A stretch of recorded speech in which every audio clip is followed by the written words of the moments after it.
नमस्कार, उत्तराखंड लाइव को स्वागत करती हूँ मैं आयशा। पहले हेडलाइंस।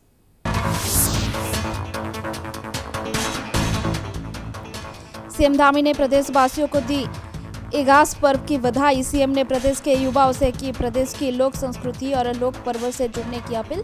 कहा, प्रवासी ही घर पर आकर मनाए त्योहार। सीएम धामी ने किया विल लाओ इनाम पाओ मेगा लकी ड्रा के साथ राज्य स्थापना रजत जयंती समारोह का शुभारंभ। नैनीताल की सोनिया और टिहरी के जसपाल रावत ने GC electric car. CM Dhami ने हरिद्वार में की देवभूमि रजत उत्सव 2025 प्रोग्राम में शिरकत। कहा, राज्य आंदोलनकारियों और मातृशक्ति के प्रति भावनाओं अर्पित करने का अवसर है रजत जयंती उत्सव।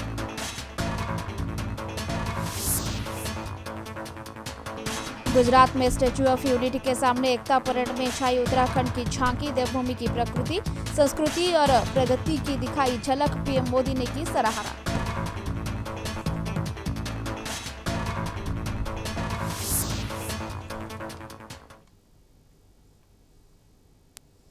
अब खबर विस्तार में। मुख्यमंत्री पुष्कर सिंह धामी ने प्रदेशवासियों को इगाई पर्व बूढ़ी दीपावली की बधाई एवं शुभकामनाएं दी है। इस अवसर पर जारी अपने संदेश में मुख्यमंत्री ने कहा कि हमारी लोक संस्कृति एवं परंपरा देवभूमि की पहचान है। उन्होंने कहा कि किसी भी राज्य की लोक संस्कृति एवं लोक परंपरा उस राज्य की आत्मा होती है। इसमें इगास का पर्व भी शामिल है। हमारे लोक पर्व एवं सांस्कृतिक विरासत सामाजिक जीवन में जीवंतता प्रदान करने का कार्य करते हैं। मुख्यमंत्री ने प्रदेशवासियों से अपने लोक संस्कृति एवं लोक परंपराओं को आगे बढ़ाने के सहयोग बनाने की अपील की। उन्होंने कहा कि जिस तरह से संपूर्ण देश में सांस्कृतिक विरासत और गौरव की पुनर्स्थापना हो रही है, उसी तरह उत्तराखंड वासी अपने लोक पर्व इगास को आज बड़े उत्साह से मना रहे हैं। मुख्यमंत्री ने कहा कि हमारे लोग इगास पर्व पर अपनी परंपराओं के साथ अपने पैतृक गांव से भी जुड़ सके, इसके लिए राज्य में इगास पर्व पर सार्वजनिक अवकाश की परंपरा शुरू की गई है। उन्होंने कहा कि हमारी युवा पीढ़ी अपने लोक संस्कृति एवं लोक पर्व से जुड़े, इसके भी प्रयास होनी चाहिए। मुख्यमंत्री ने प्रवासी उत्तराखंड वासियों से भी अनुरोध किया कि वे भी अपने लोक पर्व को अपने गांव में मनाने का प्रयास करें तथा प्रदेश में विकास में सहभागी बने। इस अवसर पर मुख्यमंत्री ने यह भी सूचना दी।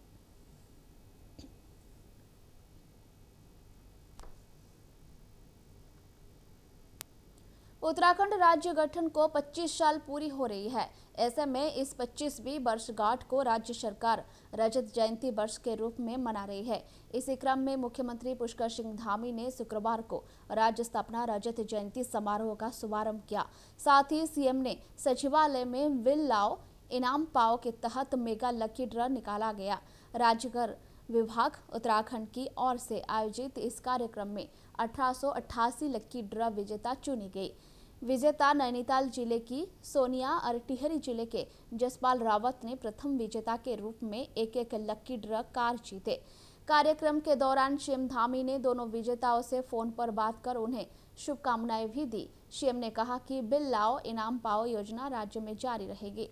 सीएम धामी ने कहा कि इस नवाचार में राज्य के राजस्व संग्रहण को एक नई चेतना और ऊर्जा दी है।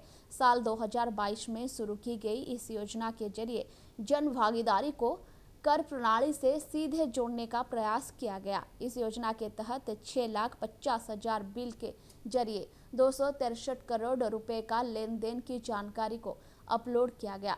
मुख्यमंत्री ने कहा कि इसमें व्यापारी वर्ग में कर अनुपालन की संस्कृति को बढ़ावा मिला है और राज्य की राजस्व प्राप्ति में भी लगातार वृद्धि हुई है।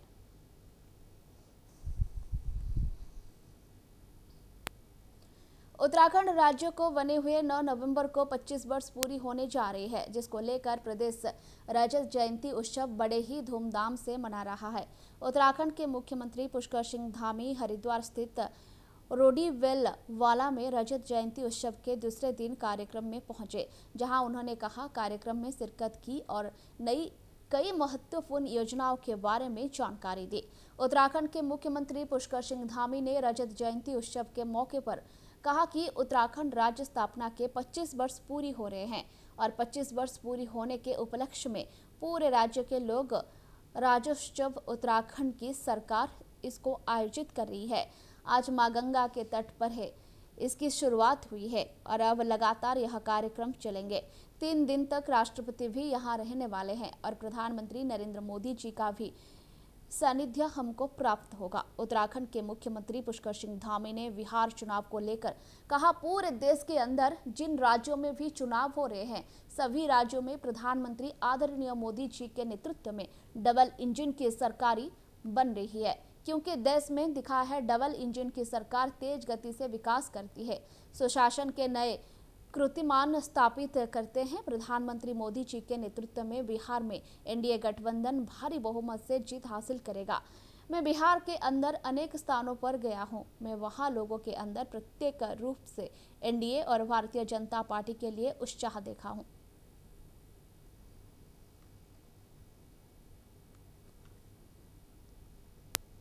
उत्तराखंड के राजधानी देहरादून में 6 नवंबर से होने वाले 3 दिवसीय युवा महोत्सव में इस साल विभिन्न स्कूल, कॉलेज और यूनिवर्सिटी के बैंड धमाल मचाएंगे। इसके अलावा सांस्कृतिक कलाकारों की प्रस्तुतियां, food stall, drone, kabaddi, sports track, hackathon जैसी आयोजन भी आकर्षण का केंद्र बनेंगे।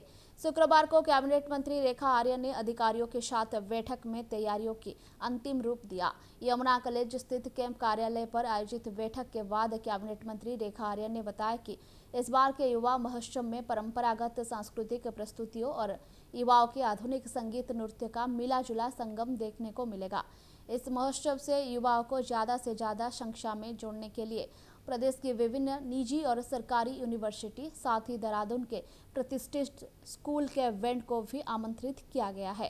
कैबिनेट मंत्री रेखा आर्य ने बताया कि महोत्सव के लिए रजिस्ट्रेशन तेजी से चल रहा है। यहां पर फूड स्टॉल, हैंडबैग, टेक्सटाइल व अन्य स्टॉल प्रदर्शित किया जाएगा।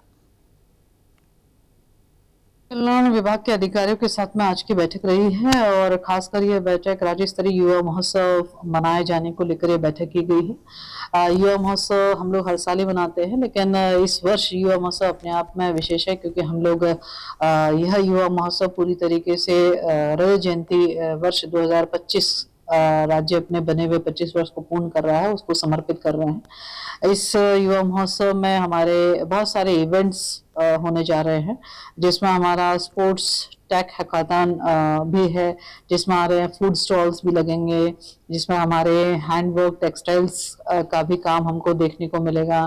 खेल के रूप में मुर्गा झपट, हमारे पारंपरिक खेल भी देखने को मिलेगा। लोग गीत प्रतियोगिताएं इसमें देखने को मिलेंगी, भाषण प्रतियोगिताएं होंगी और निश्चित रूप से हमारे जो सांस्कृतिक कार्यक्रम जो हमारे पिंडर घाटी, थराली, चमोली, वीर भड़ नृत्य व चमोली क्षेत्र के लोकगीत, लोक नृत्य, यानी कि दूर दराज के हमने जो हमारे लोक गायक हैं उनको भी इस कार्यक्रम में आमंत्रित करा है। और एक कोशिश करी है हम लोगों ने कि हमारे यूथ जो है अपनी परंपराओं से, अपनी संस्कृति से जुड़ते हुए कैसे अपने उत्तराखंड को जो है अपनी भूमिका मजबूत करने के दृष्टिगत या अपनी भूमिका एक विकसित राज्य के रूप में स्थापित करने के दृष्टिगत कैसे कैसे करके अपनी भूमिकाओं को अदा कर सकते हैं, वो इस युवा महोत्सव में उसकी कई सारी झलकियां हमको देखने को मिलेगी। इसमें विभिन्न यूनिवर्सिटीज के जो हमारे बच्चे हैं जो कि अपने अच्छी परफॉर्मेंस देते हैं, यूनिवर्सिटीज के बच्चे भी इसमें पार्टिसिपेट करेंगे, स्कूल्स के बच्चे भी या कॉलेज के बच्चे भी इसमें पार्टिसिपेट करेंगे। तो ये एक तरीके से बहुत हद तक तो ओपन फॉर ऑल भी है। कल्याण विभाग के अधिकारियों के साथ में आज की बैठक रही है और खासकर यह बैठक राज्य स्तरीय युवा महोत्सव मनाए जाने को लेकर यह बैठक की गई है। युवा महोत्सव हम लोग हर साल ही मनाते हैं, लेकिन इस वर्ष युवा महोत्सव अपने आप में विशेष है क्योंकि हम लोग यह युवा महोत्सव पूरी तरीके से रजत जयंती वर्ष 2025 राज्य अपने बने हुए 25 वर्ष को पूर्ण कर रहा है, उसको समर्पित कर रहे हैं। इस युवा महोत्सव में हमारे बहुत सारे इवेंट्स होने जा रहे हैं, जिसमें हमारा स्पोर्ट्स टेक हैकाथन भी है, जिसमें हमारे फूड स्टॉल्स भी लगेंगे, जिसमें हमारे हैंडवर्क टेक्सटाइल्स का भी काम हमको देखने को मिलेगा। खेल के रूप में मुर्गा झपट, हमारे पारंपरिक खेल भी देखने को मिलेगा। लोग गीत प्रतियोगिताएं इसमें देखने को मिलेंगी, भाषण प्रतियोगिताएं होंगी और निश्चित रूप से हमारे जो सांस्कृतिक कार्यक्रम जो हमारे पिंडर घाटी, थराली, चमोली, वीर भड़ नृत्य व चमोली क्षेत्र के लोकगीत, लोक नृत्य, यानी कि दूर दराज के हमने जो हमारे लोक गायक हैं उनको भी इस कार्यक्रम में आमंत्रित करा है। और एक कोशिश करी है हम लोगों ने कि हमारे यूथ जो है अपनी परंपराओं से, अपनी संस्कृति से जुड़ते हुए कैसे अपने उत्तराखंड को जो है अपनी भूमिका मजबूत करने के दृष्टिगत या अपनी भूमिका एक विकसित राज्य के रूप में स्थापित करने के दृष्टिगत कैसे कैसे करके अपनी भूमिकाओं को अदा कर सकते हैं, वो इस युवा महोत्सव में उसकी कई सारी झलकियां हमको देखने को मिलेगी।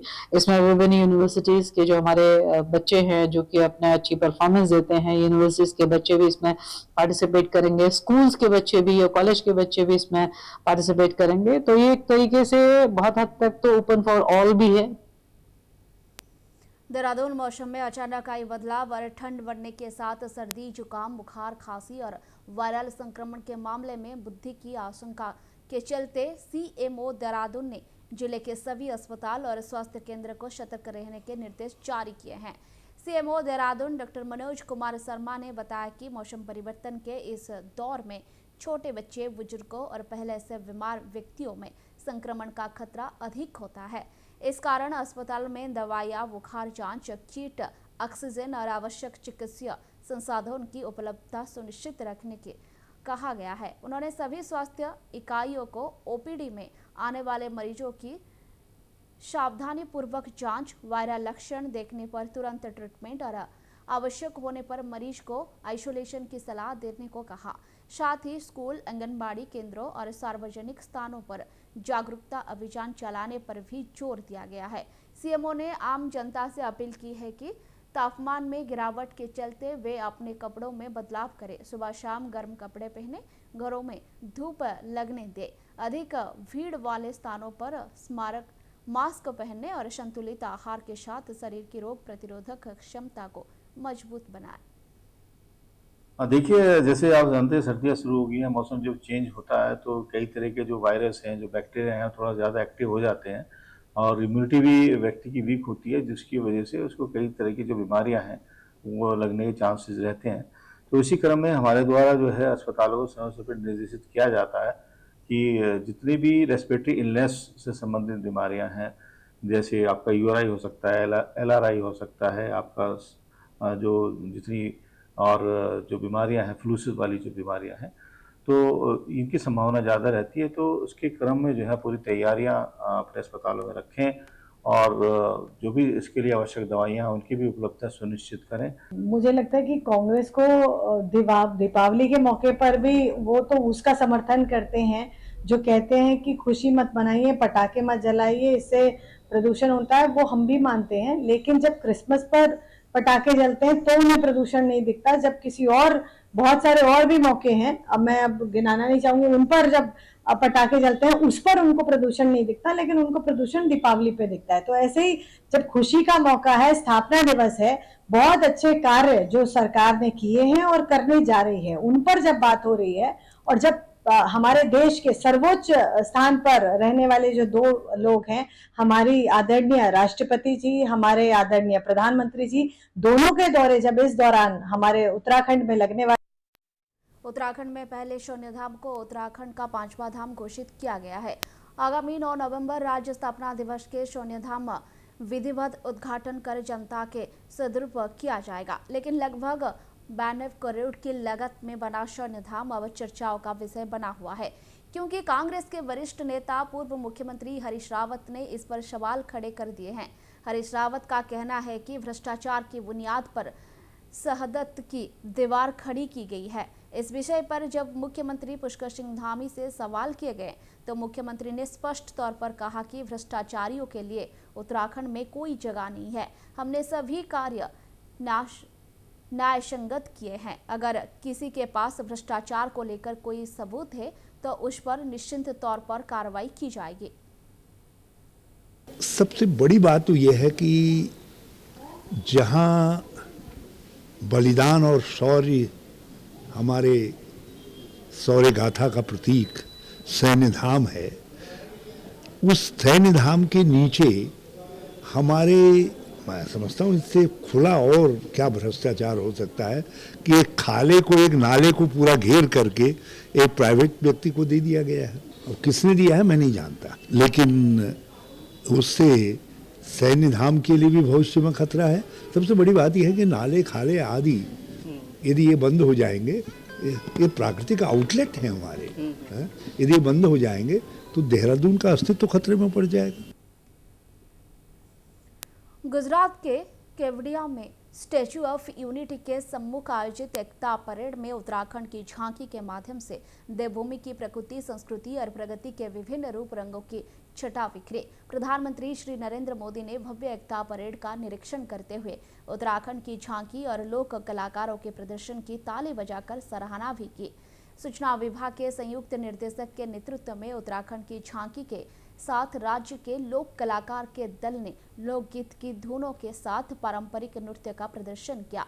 राज्य की झांकी के नोडल अधिकारी एवं सूचना विभाग के संयुक्त निर्देशक श्री के.एस. चौहान ने बताया कि एकता परेड में राज्य के इस प्रदर्शन को दर्शकों की व्यापक सराहना मिली है।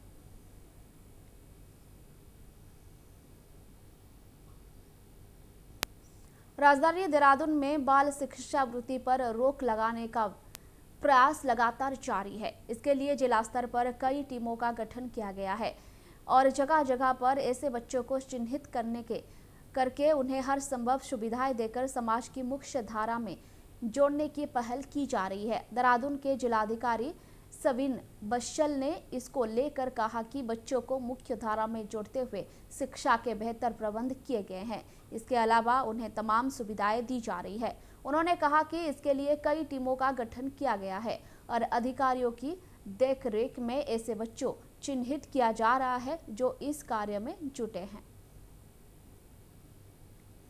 देखिए, जो अभी हमारा चाइल्ड एग्री रिलेटेड प्रोजेक्ट चल रहा था, उसको कंसोलिडेट कर रहे हैं और जहाँ जहाँ से भी हमें सूचनाएं प्रदान होती हैं वहाँ पर पेट्रोलिंग की हमारी जो अवधि है, रूट्स हैं, वो बढ़ा दिए जाते हैं और बच्चों को रिकवर करके फिर इंटेंसिव सेंटर यूनिट में लाया जाता है। उसको हमने और एक्सपेंड किया है, वहाँ पे बच्चों की एक्टिविटीज और बढ़ा दी हैं, राइट फ्रॉम कंप्यूटर, योगा, हमारी audio visual lab, music classes, activity based learning, Lego room, outdoor sports activities, तो ये सब वहाँ पर सम्मिलित कर दी हैं और लगभग 350 से अधिक बच्चे तो रिकवर किए गए हैं और 100 ऑड चिल्ड्रन फॉर्मल एजुकेशन से लिंक कर दिए गए हैं। अभी भी वहाँ पर एक बैच चल रहा है, 2.5-3 महीने हम बैच चलाते हैं और मेंटली जब वो तैयार हो जाते हैं एजुकेशन को ग्रहण करने के लिए, तो उनको फिर स्कूल से हम लिंक करते हैं। एकता दिवस के अवसर पर कांग्रेस प्रदेश अध्यक्ष करण मेहरा ने पूर्व प्रधानमंत्री इंदिरा गांधी और लौह पुरुष सरदार वल्लभ भाई पटेल को श्रद्धांजलि अर्पित की। मेहरा ने कहा कि इंदिरा गांधी का जीवन राष्ट्र सेवा और त्याग का उदाहरण है। उन्होंने राष्ट्रहित में कई ऐतिहासिक फैसले लिए। बैंकों का राष्ट्रीयकरण, बांग्लादेश का गठन और सेना के नेतृत्व में ऐतिहासिक विजय उनके दूरदर्शी नेतृत्व की मिसाल रहे। मेहरा ने कहा कि सरदार पटेल ने 562 रियासतों को एक सूत्र में जोड़कर अखंड भारत की नींव रखी। दोनों नेताओं के विचार और कार्य आज भी देश को एकता और समर्पण की प्रेरणा देता है। बहुत सारे ऐसे काम के जो राष्ट्रहित में थे और जिनको हमेशा याद रखा जाएगा। जिसका पिता 10 साल की जेल गया हो और माँ तपेदिक की बीमारी से ग्रसित हो और ऐसे महामानव के साथ रह के उन्होंने अपना अध्ययन किया। रविन्द्रनाथ टैगोर जी ने उनको अपने पास रखकर उनकी शिक्षा दीक्षा की व्यवस्था देखी और 13 साल की उम्र में उस नन्ही सी लड़की ने वानर सेना का गठन किया जो स्वतंत्रता संग्राम सेनानियों के लिए सूचनाएं पहुंचाने का, आदान प्रदान का काम करती थी। और प्रधानमंत्री बनने के बाद अनेकों ऐसे फैसले जो राष्ट्रहित में थे, चाहे वो बैंकों का राष्ट्रीयकरण करना हो, चाहे फील्ड मार्शल मनिक शॉ के नेतृत्व में पाकिस्तान के 2 टुकड़े करके बांग्लादेश का गठन हो, 90,000 से ज्यादा पाकिस्तानी सैनिकों का सरेंडर, दुनिया का सबसे बड़ा सैन्य सरेंडर है, वो उनकी देखरेख में हुआ। और अनेकों काम, जेपी नारायण जी का जो वक्तव्य था कि सशस्त्र सेनाएं सरकार के विरुद्ध शस्त्र उठाकर जो है विद्रोह करें, वो कारण बना इमरजेंसी का। और उसमें भी उस महान महिला ने, जानते हुए कि उनकी इमेज को, पार्टी को इससे नुकसान होगा, लेकिन राष्ट्र के हित को देखते हुए, उस समय के हालातों को देखते हुए उन्होंने ये कठिन फैसला संविधान की धाराओं के तहत लिया। उत्तराखंड लाइव को यहीं रखती हूँ। नमस्कार।